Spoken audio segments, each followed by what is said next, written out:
Hi, Dave Kanicki here with the Farm Equipment Editor's blog for April 5th, 2011. Following up with our Dealership of the Year nominations last week, I had the opportunity to speak to a couple of dozen dealers.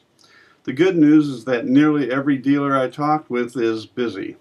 The bad news is nearly every one of those dealers is too busy. While we have nearly 90 nominations for the 2011 Dealership of the Year award program, which is in the usual range for the past 7 years since we started the program, this time around we've had fewer dealers take it to the next step. That is, those dealers provided all of the information needed to present to our judging panel.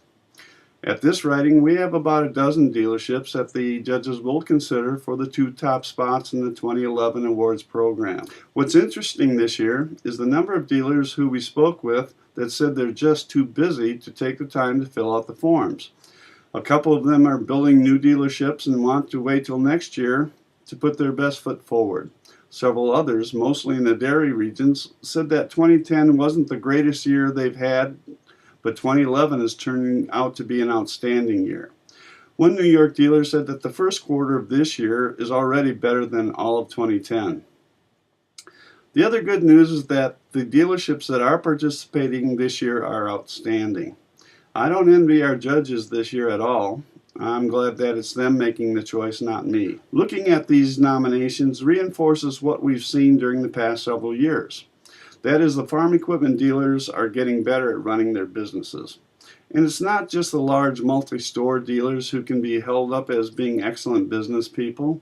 Those dealers with 1, 2, or 3 stores are demonstrating that they're every bit as savvy and sophisticated in their day-to-day operations and in seeing the big picture as are the largest dealers.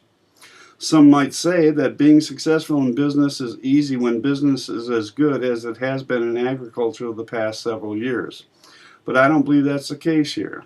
If you were to study the dealers participating in this year's Dealership of the Year program, few are doing anything that you'll find in the Harvard Business Review. What they are doing is focusing on best business practices and on people, customers, and employees. That's as good a formula for success as has ever been devised. Thanks for looking in. Talk to you next time.